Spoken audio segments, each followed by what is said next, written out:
Hey guys, स्वागत है आपका एस्ट्रोसेज टीवी यूट्यूब चैनल पर और मैं हूं आपका हुसैन दोस्त डीएसके। आज के इस वीडियो में मैं आपसे बात करूंगा महादशा और गोचर के बारे में। बहुत सारे लोग हैं जो कि पूछते हैं महादशा क्या होता है, गोचर क्या होता है, तो मैं आपको लेमन टर्म में समझा देता हूं। महादशा होती है जो कि आपकी कुंडली के आधार पे होती है, यानी कि एक टाइम जिस टाइम पे कोई प्लेनेट आप पर हावी होता है, यानी कि आपके सिर के ऊपर बैठा होता है। मान लीजिए किसी ने बोला आपकी गुरु की महादशा चल रही है या शनि की महादशा चल रही है या राहु की महादशा चल रही है, इसका मतलब है कि वो आपके सिर पर बैठा है, यानी कि वो ही आपका मालिक है उतने टाइम पीरियड के लिए। मान लीजिए शनि की अगर दशा है तो आप 19 साल तक शनि के ही अंडर काम करेंगे।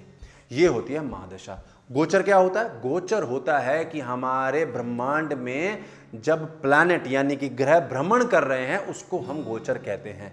और ये जो गोचर होता है ये आपकी दशाओं का एक तरीके का रिजल्ट देता है। यानी कि आपको मैं अगर लेमन टर्म में समझाऊं तो गोचर जो है ये पोस्टमैन है और ये आपकी चिट्ठियां बांटता है। चिट्ठियां क्या होती हैं? चिट्ठियां होती हैं आपके रिजल्ट, यानी कि कुंडली में जो दोष, योग या किसी भी तरीके का कोई कॉम्बिनेशन बन रहा है उसका जो रिजल्ट होगा वो रिजल्ट है चिट्ठी। और ये चिट्ठी कौन देगा? ये गोचर देगा। कब देगा? जब उस प्लैनेट यानी कि उस ग्रह की दशा चल रही होगी। बिना दशा के गोचर कुछ नहीं करेगा। यानी कि अगर आपने चिट्ठी डाली ही नहीं है तो पोस्टमैन आपके घर में भेजेगा क्या? सबसे पहले आपको अपनी कुंडली बनानी है, उसमें अपनी दशा देखनी है, दशा के बाद आपको कॉम्बिनेशंस देखने हैं, उसके बाद गोचर को अप्लाई करना है। ये मेरा वीडियो छोटा सा लेमन टर्म में आप ही के लोगों के लिए था, क्योंकि बहुत सारे लोग कमेंट करते हैं, ईमेल्स करते हैं कि हमें गोचर समझाइए, हमें महादशा समझाइए, इसीलिए मैंने आपको बहुत ही आसान शब्दों में समझाया है।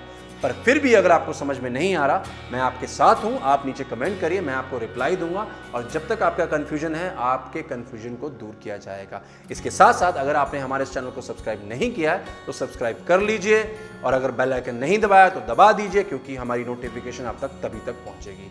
तब तक के लिए